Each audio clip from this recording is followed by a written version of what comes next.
Good morning, my friends. Miss Kate here and Kai. Most of you know about Kai. He's my special helper while I'm at home today. Since all of you have been inviting us into your homes, I thought I would invite you into mine.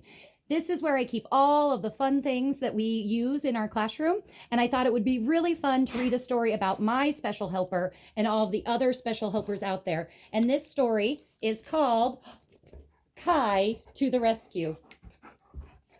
Sit. Kai's a pretty good helper.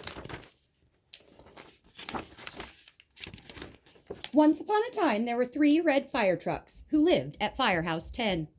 Chuck, the large hook and ladder, was captain of the firehouse. He was very proud of his long ladder, which could reach to the top of the highest flames. Emily, the equipment truck, carried the firefighting tools like axes and air tanks so everyone could breathe clean air. And Rudy, the big chemical pumper truck, carried foam to fill the hoses. Every night when the lights went out, the 3 fire trucks stood side by side, clean and polished, ready for the next day's action. One day, Captain Chuck received word that a brand new pumper truck named Kai was coming to work at Firehouse 10. "Oh, no, no, no," wailed the captain. "This will not do. I'm very happy with my crew. But later that night, when the trucks were almost asleep, the bay doors opened and Kai rolled into the darkened garage. Captain Chuck reached across the room with his longest fire hose and flipped on the light switch with the nozzle. There, in the middle of the engine room, stood a very little, very nervous, very shy pumper truck, gleaming in green and white. All 3 firehouse trucks turned on their headlights and stared down at poor little Kai. Suddenly, the large hook and ladder sputtered.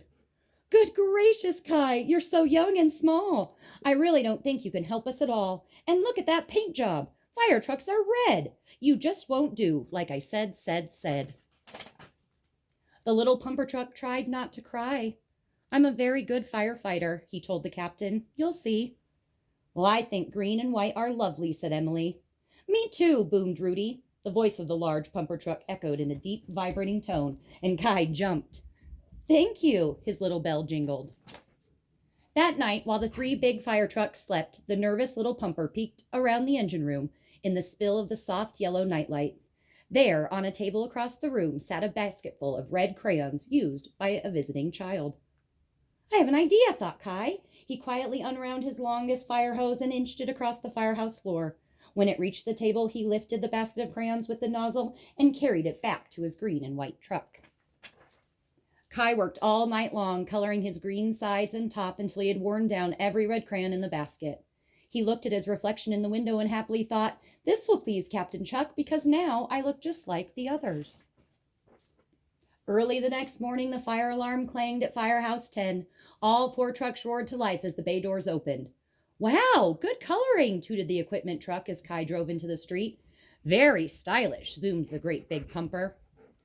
"Kai," yelled the captain, "I can't believe my eyes. You've turned yourself red. What a surprise."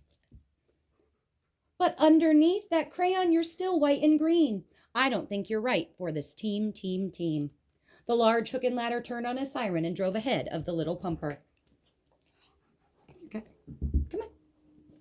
You're a little too much help right now. Come lay down. Okay, lay down. In a few minutes, the 4 trucks arrived at the forest fire. Captain Chuck quickly raised his ladder while directing the other large trucks where to go and what to do. "Listen up," hailed the captain. "Stay safe. Watch your truck. Let's put out this fire. Good luck. Emily quickly cleared a path through the woods for Rudy. The great big pumper truck filled his hoses and showered the flames with thick white foam.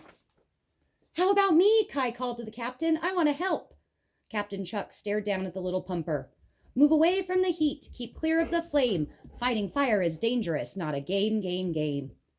"All right," sighed Kai. He was very disappointed, but he did as he was told. Kai rolled to the curb and parked. From a distance, he watched and learned as the large hook and ladder, the equipment truck, and the great big pumper did their particular jobs, but together tamed the fire as a well-trained squad.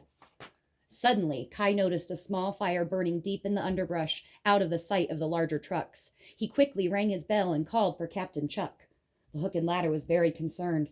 "Our trucks won't fit in that underbrush, but we have a little pumper who's new. Kai, you're the truck who's right for the job. Are you ready to join our crew?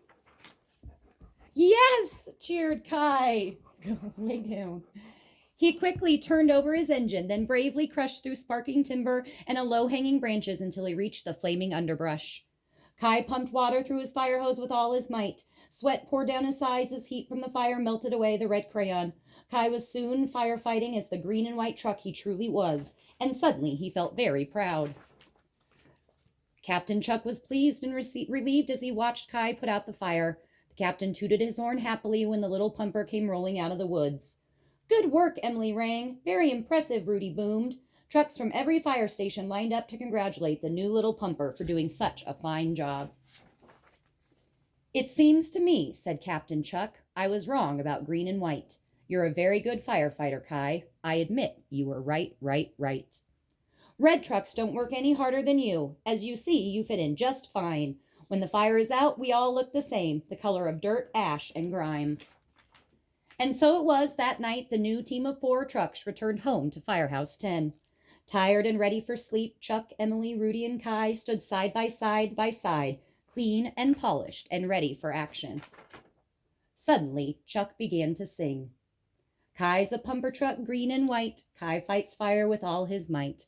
Kai's not red, but he does his part. He's a little pumper truck with a great big heart. Hooray for Kai, just watch him gleam. We're lucky to have him on our team. Go, Kai! Go, Kai!" That's a really great story, not only about being part of the team, but also about fitting in. Again, I want to say how much I miss all of my friends at the Montessori School of Cheyenne, and we really look forward to seeing you soon. I hope you enjoy the next couple of videos. I'll be sending some more stories and even a few lessons that you can do at home. And also, thank Kai for his help walking in front of the video. Thanks so much, guys. We hope to see you soon. Bye-bye.